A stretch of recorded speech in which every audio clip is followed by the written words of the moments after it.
Les Allemands arrivent sur l'Orient fin juin 1940 et ils s'aperçoivent qu'ils ont à leur disposition un outil extraordinaire, c'est-à-dire qu'ils ont un port de guerre, ils ont beaucoup d'idées sur la façon dont ils pourraient le bonifier et ils veulent entre autres avoir un havre pour leurs sous-marins qui sont destinés à faire la chasse aux convois alliés dans l'Atlantique.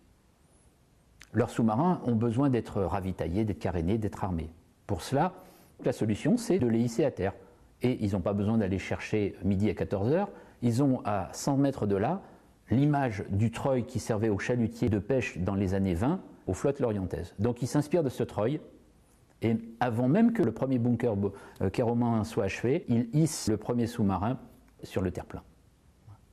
Et de là, ils vont commencer les travaux pour protéger et faire au fur et à mesure des constructions une espèce de gangue protectrice qui sera de plus en plus perfectionnée autour des sous-marins.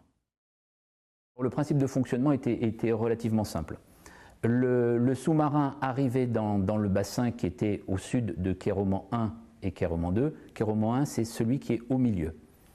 Il était dirigé par des remorqueurs vers l'entrée de ce qu'on appelle le slip, donc la pente de hissage.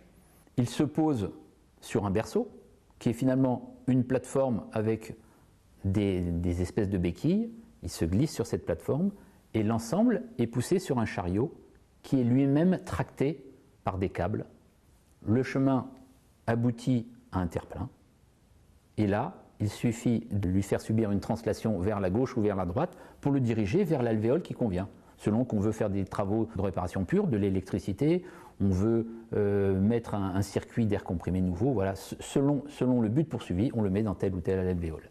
Et l'alvéole est protégée des attaques aériennes par un mur, entre autres, par un toit de 3,50 m de béton, ce qui est hors de portée de toutes les bombes de l'époque.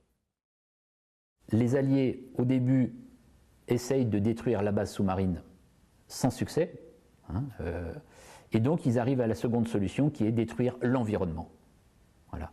Et l'ensemble de ces différentes tactiques et leur succession dans le temps fait qu'on retrouve beaucoup de traces dans nos archives du résultat des bombardements et des destructions opérées qui ont conduit à la destruction de 80% de la ville de Lorient.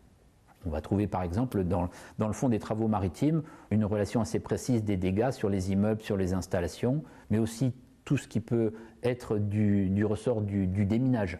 Tout ça, ça va se retrouver là-dedans. De la même façon qu'on pourra trouver dans le fond sur l'Anbiway un état de la destruction des pistes avec les impacts ou les choses comme ça. Ou encore, une dernière chose, l'état précis des installations allemandes antiaériennes insérées dans le mur de l'Atlantique, dans le rapport dit Pinxon-Dussel.